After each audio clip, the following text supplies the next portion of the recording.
Okay, it's 10:16. I got my exhaust done last week, so I can finally start this thing. So I got everything hooked up, my sending unit.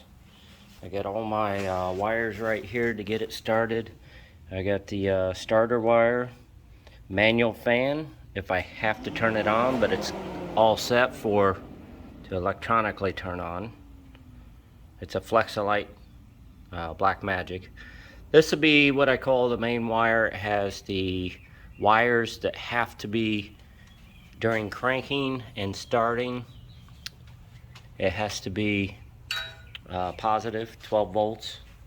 So I got the ground for the Hyperspark ignition box.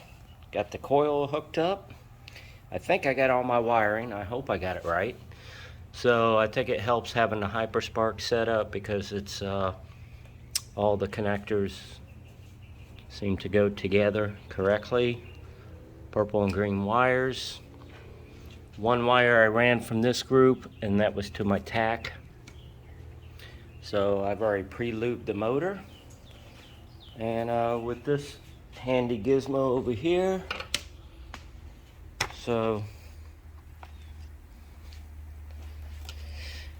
I think I've double checked and triple checked everything, all my fittings.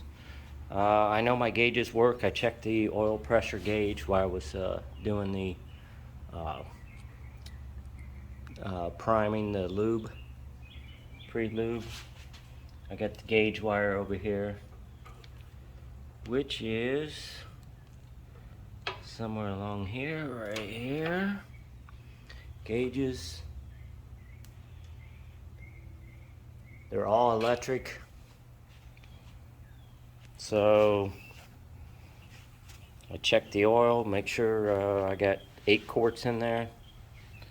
So plenty of room. I got a good 1/4 inch right there in between the idler and the fan. I had to move the motor. As you can see, I turned the motor mounts backwards. So I got some pictures on my website that show what that's all about. I checked all my fittings. I got an Earl's gauge right there. I'll check the pressure before I even fire it up. Timing light right there. And oh yeah, my O2 sensor right there. Performance muffler in St. Pete did this. So I got that all connected in. And I put the special lube on the distributor gear. So I just took that out and put that on. So anyways, I'm going to be pushing this out in a little while. I'm going to have my neighbor over here for a second set of eyes so he can help me out. Keep an eye for leaks, anything that might go awry. But looking good so far. I think I'm all set up. This has already been dyno'd. It was 658. So it's already been ran. So here's the specs on it.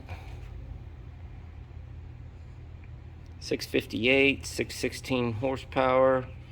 So that's with the single plane, that's what they're set up. I switched it over to an air gap. I painted this base coat, clear coat. So I'm going with the black theme. This is the color it's actually going, which is a Dodge color, 2015, 2016 Dodge. So anyway, I'm gonna fire this up. I'll do a video or have somebody do a video while we're firing it up. So running 93 octane, I just put that in, 5 gallons. And let it run above 160, let it self-learn. And I hope everything goes good.